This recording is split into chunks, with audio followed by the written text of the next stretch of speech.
Sebenarnya yang paling jujur di ujung pembicaraan Bung Beni itu kan, Bung Boni. Boni, muncul nama Pak Anies Baswedan. Sehingga kalau bisa saya simpulkan, forum ini memang ada satu diskriminasi. Kalau memotret pada realitas dinamika demokrasi di luar sana, memunculkan nama Ganjar dan Prabowo di forum ini pesan halus TV One di satu panggung yang apalagi kualitas dialog seperti tadi kan, tidak mencerminkan sesuatu yang berkualitas. Pertama, kalau bicara Prabowo berebut Ganjar dan Prabowo berebut dukungan Presiden Jokowi. Pertanyaan mendasar itu kita tanya dulu, apakah Jokowi sebagai presiden apa sebagai petugas partai? Kalau sebagai presiden, dia itu digaji oleh rakyat. Ini sesuatu yang memalukan. Rakyat menggaji dia untuk bekerja, menjalankan roda pemerintahan. Kemudian hari-hari ini kan, hampir 6 bulan ini, dia menjadi lapak politik bagi perebutan Gerindra dan PDIP. Ini satu. Kalau dia sebagai petugas partai, kepemilikan partai politik, pasti orang berpikir dia milik PDIP. Tidak elok direbut oleh Gerindra. Kalau dia sebagai presiden, partai politik datang untuk minta rebutan rakyat, ketawain. Kami bayar pajak kepada presiden kan, dan kemudian Anda mau berebut pengaruh presiden yang sudah otomatis itu adalah jaringan, fasilitas, dan seluruh dari perangkat kekuasaan. Artinya Gerindra maupun PDIP ini bangkrut sebagai partai politik. Mestinya mereka mandiri dong. Karena calon presiden itu kan produk partai politik. Dari mana ada hubungannya dengan presiden? Ini bukan produk kebijakan negara. Prabowo produk politik yang berkali-kali kalah. Yang sejak awal dia membentuk Gerindra, sampai sekarang posisinya sebagai ketua umum partai. Kalau ditanya apa modal maju sebagai calon presiden, kan dia ketua umum partai. Begitu juga dengan Ganjar. Seleksi dan pemilihan terhadap Ganjar itu dilakukan secara mendadak. Tiba-tiba 1 hari sebelum Lebaran diumumkan oleh Ibu Megawati, publik menangkap ini bukan kesepakatan dari sebuah konsensus partai politik. Ini produk ketua umum. Jadi membicarakan hubungan antara partai politik dan presiden ini satu distorsi, sesuatu yang memalukan. Justru sudah pada level mengganggu jalannya roda pemerintahan. Sebagai rakyat saya, boleh kan saya bayar pajak dan saya marah kepada Anda semua.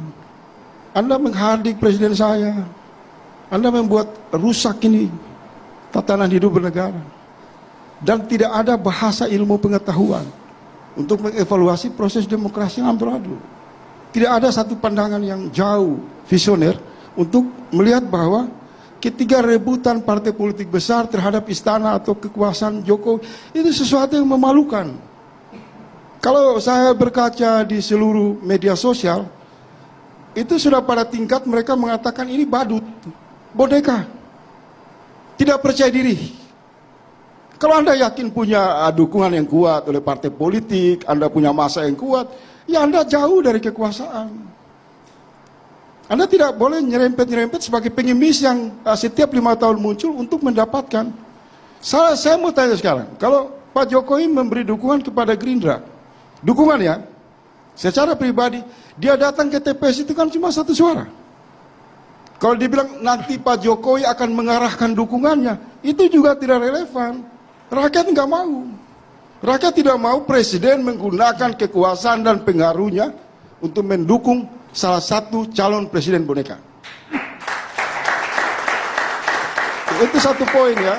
Saya ini sebenarnya, saya dulu tadi di sini Maria dan Andromeda, saya merasa sebagai rakyat yang termarginal. Saya amati kawan-kawan saya, sahabat saya semua. Kok tiba-tiba tidak menjadi pendekar pejuang demokrasi, tidak menjadi visioner. Yang menonjol di forum ini, mohon maaf, Anda ini jadi juru bicara kepentingan ketua umum partai, jadi juru bicara presiden, secara tidak langsung.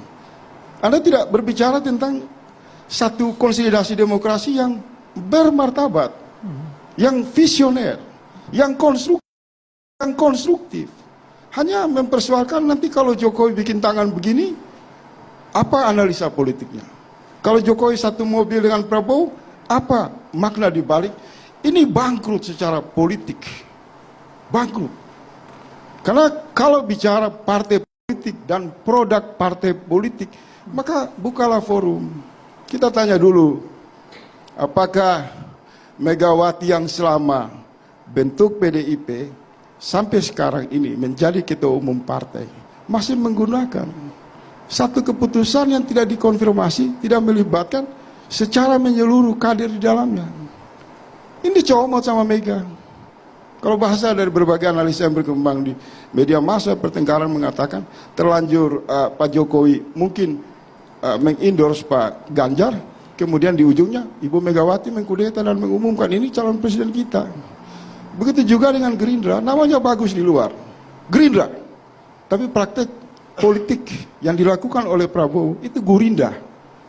Satu partai yang ditempatkan seolah-olah ini satu barak politik, yang setiap keputusan itu dilakukan atas dasar komando politik, tidak ada diskusi, tidak ada ruang kajian. Dan modal Pak Prabowo itu yang saya dengar tadi kan, bahwa modal untuk jadi calon presiden karena dia ketua umum partai. Kalau dia nggak ketua umum partai, dia nggak calon, dia nggak laku. Itu versi Bang Faisal. Bukan saya ingin mengatakan begini. Sebenarnya semua pembicaraan di forum ini menyangkut dengan calon presiden, jujur kita harus mengakui bahwa ini satu jebakan yang dihasilkan oleh undang-undang yang salah. Kalau ambang batas 20%, itu dihapus, dibuang ke tempat sampah. Semua partai politik berhak mengusung calon presiden, tidak ada. Partai-partai ini berebut pengaruh dari kekuasaan. Yang kedua, saya mau mengatakan begini, cobalah kita maju selangkah lebih jauh. Kalau saya itu posisi 1% mendukung Prabowo, 1% saya mendukung juga Ganjar. Saya 98% dukung Anies Baswedan, karena arus perubahan yang kuat di luar. Nah, saya berharap juga dari Bung Boni dan kawan-kawan juga menyisihkan 1% untuk tidak membenci Anies Baswedan. Karena memang tema ini hanya membicarakan satu perbadutan politik antara Prabowo dan Ganjar yang berebut pengaruh Jokowi. Tapi kita juga buka ruang realitas di luar sana. Ada jutaan orang yang sangat antusias juga bersama gerakan perubahan mendukung Anies Baswedan. Ini satu realitas politik. Jangan dihukum karena Anda Ganjar, Anda Prabowo, kemudian itu politik identitas. Semua ini identitas. Porsinya Identitas nanti atas tetap kami nama bahas, ketua Bang umum Faisal. partai. Porsi ketiga tetap akan kami bahas. Anies, Ganjar, dan juga Prabowo. Ketiga nanti akan kami satu tempatkan. Tidak, dengan tidak memasukkan nama Anies, saya ada dua kemungkinan yang saya analisa. Pertama, ini memang panggung satu badut yang mau dimunculkan, dan kemudian kualitas pembicaranya kan tidak ada. Terbukti tadi kan. Kedua, ini juga ada pesan kuat dari istana untuk mendiskriminasi calon-calon lain seperti Gatot Nurmantio, Lanyala Matalita seperti Anies Baswedan. Karena calon ini banyak. Kalau kita mau bicara sebagai kawan-kawan 98, Bung Adian dan saya semua, sebenarnya demokrasi ini sudah dibajak oleh ketua umum partai, baik Megawati maupun Gerindra. Itu juga terjadi di Golkar, terjadi di PKB, terjadi di mana-mana. Ini calon yang diusung oleh seorang kakek yang mengusung dirinya sendiri, yaitu Prabowo. Dan seorang nenek mengusung anaknya yang namanya Ganjar. Gak ada prestasi. Ini dipaksakan lewat endorse. Karena tidak laku, maka dia harus dekat kepada kekuasaan. Kalau dia barang laku, dia akan jauh dari istana. Dan sudah tiba pada kesimpulan, rakyat menyimpulkan begini. Calon presiden yang semakin jauh dari pusat kekuasaan, dia yang akan dipilih oleh rakyat Indonesia.